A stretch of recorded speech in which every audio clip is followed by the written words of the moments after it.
Well, look at that. It is Thrive O'Clock somewhere. We're here with the founder of Thrive Senior Living, Jeramy Ragsdale. Welcome. Thank you. Took a lot of back and forth to finally get you on the show, but I was like, hey, this actually is your company. Will you come on? He's like, I guess. I don't feel important enough to be on this show. Little people know this, but you actually built this community, Thrive at Montvale, by hand. 100% me. That's why it took so long. It's beautiful. We're actually here in the Convivium Coffee Company. It's open. Yeah. Michael makes a hell of a latte. And excited to have you on the podcast. Glad to be here. So tell me, Jeremy, what made you get into senior living? Yeah, so back in 2007, 2008, I had just come from the home building business, and I had had the opportunity to build a senior living community as a real estate developer and as a builder. And through the process of really learning about our competition in this little small market in Metro Atlanta, I saw a lot about our competitors and about the business and the industry as a whole, that even as a younger guy who had never really had any experience in senior living with family or personal experience with that, the bar seemed relatively low to me. And my only context at that point was really as a builder. And so I was looking at it from a physical environment standpoint. And most of the physical environments in senior living were, and a lot still are, really lacking. They leave a lot to be desired. And they were built around convenience, and they were built around efficiency for the owner or operator. They really weren't built around an experience for the resident.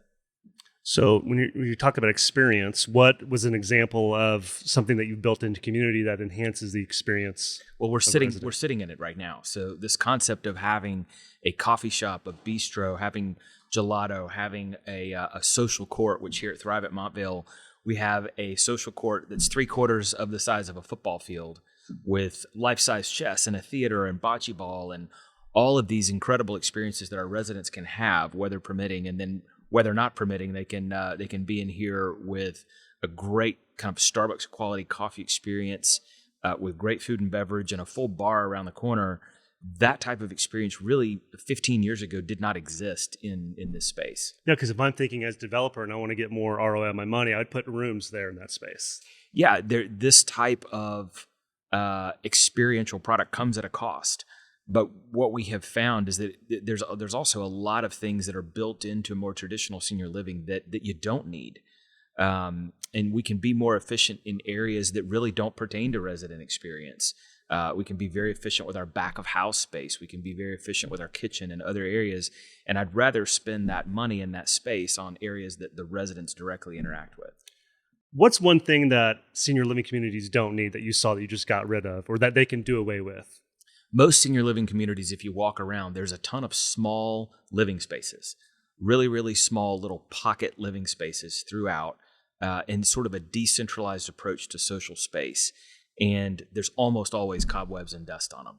And so our concept has been for a number of years now to combine that into these large, really central, well-outfitted space. People want to be around people. And if you need a moment to be on your own, you have your own apartment. You have your own suite for that. And so when you want to gather, it's usually in a little bit larger and more well-appointed space. Which, when you mention dust and cobwebs, that's great for around Halloween because you don't have to spend money at Party City for decorations. It's a good way for older operators to save money. Yeah, sure. But any holiday, any month other than October, that's not a good look for your senior living community. That's right. So, Jeremy, why did you think you could make a better senior living product? My previous career was as a home builder, and so I spent a lot of years helping residents design an environment that they wanted to live in. We did a lot of custom homes, and seeing the choices that people would make if it was up to them, I think gave me a perspective on building buildings around the way people want to live in them. And that's probably just a little bit of a unique approach to healthcare and senior living versus how some others have entered the space, maybe more from a clinical standpoint, trying to build the most efficient thing. And so I think that's why we held the belief since the beginning that we can do it at least a little bit differently from a physical standpoint. And from that belief system, that leads me to my next question, which is, what is Thrive Senior Living's purpose? So our purpose is to be faithful stewards of everything that we are entrusted with. And we're entrusted with a lot. We're entrusted with the lives of all of our residents. We're entrusted with the career of all of our team members that work with us. And we're entrusted with millions and millions of dollars of our investors' capital. And so in every decision that we make, we run it through those three filters. Are we stewarding the career of our team members? Are we stewarding the lives of our residents, and are we stewarding the capital of our investors? What makes Thrive's selection process different? What are you looking for when hiring leadership positions? Yes, it's something that a lot of really smart people that we've worked with over the years have helped us build. I'm not sure I would have been selected by Thrive given how rigorous the process is now. So I'm glad I squeaked in early. We have a 3-step selection process that we hold to firmly at all levels of the business. So whether you are a housekeeper, a president of a Thrive community, a caregiver, or our CFO, you're going to go through this process. And it's a 3-step process. And the basic idea is that it's a whole lot of work, a whole lot of effort for anyone to commit to 3 interviews. It's more common in the executive level of the business culture, but at a property level for a caregiver or a kitchen team member to dedicate 3 probably days off from their existing work to come and meet with you and go through an interview process, it kind of gives a high level of sense of commitment to the work. And the 3-step process it's pretty straightforward. In the first interview, we're sort of selling the concept of working with Thrive to a potential team member. So hopefully they pick us. And in the second interview, it's a more traditional interview. We're asking hard questions. We're getting into your background and your purpose and why is this a career that you have chosen? And we pick you. So first interview, you pick us. Second interview, we pick you. But the third interview is really the key, and that's an expectation setting interview where we get out a piece of paper, and on one side we write, what do you expect of us as your employer? And a lot of people have never been asked that, right? It's I expect to be paid on time. I expect you not to gossip about me behind my back. I expect a really inclusive and positive work environment. Really simple things that, and some of them are very granular. I expect X type of health insurance benefits. So we write all that down and we flip the paper over and we ask the question back, what should we expect of you? And those answers are typically, well, I'll be on time. I won't gossip about you behind your back. I'll help create that work environment that I want to be in. And we stick that in the file, and that makes future conversations about difficult circumstances with a team member so much easier because we can both pull that out and grade each other on it. All right, how am I doing as an employer with your expectations? Where am I failing? Where can I do better? And then you flip it over and say, okay, here's some areas where I think you could improve. You mentioned that you would be on time, and that you understand that's important. We're having an issue with that. So let's go back to your commitment here. So that expectation setting interview that's 2 ways has been really important for us. And speaking of failures and looking over, what you've done right and what you've done wrong, let's talk about your experience in senior living. What's been one of the biggest learning lessons you've had over the past, 10 to 12 years in this business? Well, I don't think we have time for even a tenth of that. I think we've learned a lot more through bruising over the years than we have through our victories, through our wins. But as a young business, and I still think we are a young business. We're considered a young business even after 14 years of doing this. I think we said yes to everything early on. So I think we had the hubris or arrogance to believe that because of who we are and the fact that we're kind of young, aggressive entrepreneurs in the space, that we could do anything. And so there was not a project, there was not an assignment that we ever said no to because we didn't think we could do it better than someone else. And I think that the longer we've been around, the more we've hopefully grown wise in realizing that we are, I think, the best in the industry at a certain scope of things. But there are things that there's going to be other teams and other shops that are just way better at. And so, I think that's a good lesson personally and professionally. Why is independent living or assisted living a good thing for older adults? Why not home care? Yeah, so home care and home health in the home that you've lived in for a long time, there's definitely a place and a time for that. And that can be a fantastic short-term solution when needed. I think when moving into a senior living community like this becomes the best move is when you realize that because of some limitations or some desires on your own part, your life has become more isolated. And so that almost every bit of care, if we're honest, that you receive in a senior living community, you could receive at home. It would eventually, there's a cost benefit to where that scale eventually tips towards living in a senior living community. But if you're willing to bear the cost of it, almost all of the care that we would provide in an environment like this, you could get at home. The benefit to this type of environment is that you live in community.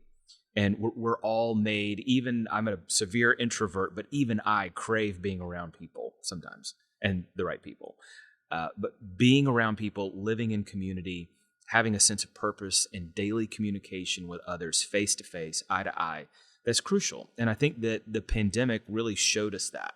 And if you read a lot of news stories, you saw a whole lot of, kind of long form news stories being written on social isolation and the toll that has on everyone, not just seniors. But I think it opened the door. The rest of us experienced for a couple of months or maybe 6 months the type of life that a lot of seniors for decades have experienced living in a pretty isolated social situation. So to me, having solid, reliable social interaction in a fantastic community is crucial. We have a role in all Thrive communities called a social network director. And so it is this person's job 100% of the time to make those rich connections and to foster events, to foster conversations that get you connected into the community, not just with 2 or 3 people that are your best friends, but to where you have a relationship with all the people in a community like this. That's why I think it's a fantastic solution for people who know that they're at a phase in life where they need it. How Thrive does memory care? Why the small home concept? Why not big building with tons of rooms for people with dementia? Yeah, so in a memory care environment, and first of all, I think there's a lot of right ways to do that, and there's a lot of people whose heart is in providing a great opportunity there.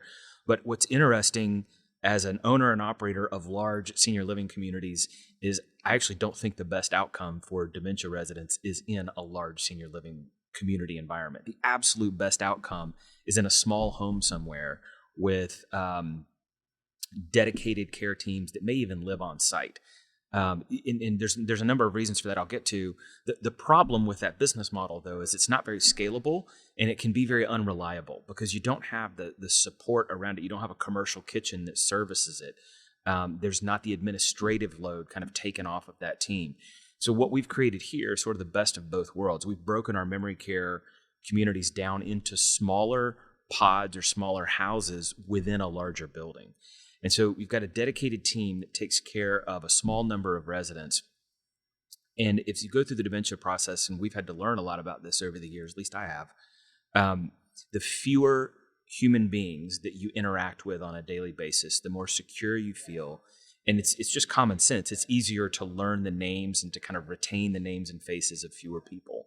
It's less disruptive to a resident if there's 2, 3, maybe 4 caregivers kind of in and out of their life than if there's 20, depending on shift schedules in a large memory care environment. And so one element of it is reducing the number of people that you interact with so you can really get to know and have deep relationships with the people that are providing the care.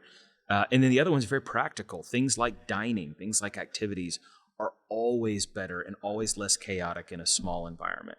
And so here and at some other Thrive locations, we've managed to kind of break that memory care element down into these smaller homes and really operate what's essentially a small house memory care, but in a beautiful large building environment. And the administrative load, the commercial kitchen load, the having a dedicated housekeeping staff, all of that exists on a commercial scale that you just can't get in a true small house. I've never heard it said that way because you might say, well, they're in isolation and there's locks on the doors. Like, no, that actually makes sense. Like having too many social interactions would be confusing for them. It is. It's a chaotic environment, and the more calm and the fewer people that we can create in that environment is better. So where do you see Thrive Senior Living in 10 years? Are we just doing what we do now better? Or is there anything that changes in the landscape of senior living that you can tell our viewers about? Yeah, I think what's interesting, I'd make 2 points. One is if you asked me that question 10 years ago, I think I would have told you that we will have 100 communities and we would take over the world. I no longer have a desire to do that. I think that what has been the most rewarding for me, and I think the rest of our team, has been seeing the way that our team members' lives and residents' lives are changed in these communities. And I think if you zoom out, we've got, call it a dozen communities today that we're in and out of, and we have the opportunity to see and touch that change and to get to know people on a first name basis. If you zoom out to 100 communities, we could probably make more money, but we would lose the opportunity to have those personal interactions. And I think we would rather, at least the team we have today, we would rather focus our efforts more intensely on fewer communities. And so I see us continuing to do what we've done, which is build or buy a couple of these communities every year. I think the second point I'll make is that the market is changing. Even in 2007 and 8, when I first started getting into the business, the mantra was the demographics are following winds, they're tailwinds. You have the boomers coming, boomers. The oldest boomer today is about 74. So the boomers really have not even begun to hit this product type yet. We're beginning to see the very front end of that growth curve on the independent living side of this business. But the heart of the bell curve of the boomer generation is still about 10 years away from being customers of this type of product. So what's exciting is two things. There's a whole lot of need and demand in the market to fill. And second, that generation desires something completely different than past generations have desired. So having a co-working space like this with gigabit Wi-Fi and a coffee shop where you can have something great to eat or drink all day long in a bar around the corner, that's a desire of this boomer generation. And we're excited that I think we're a little bit ahead of the curve with some of the product that we've got, and we're excited to serve that generation. Yes, that's interesting. So are you conducting focus groups before you open a community about what that 55-year-old or 65-year-old might want in 10 years?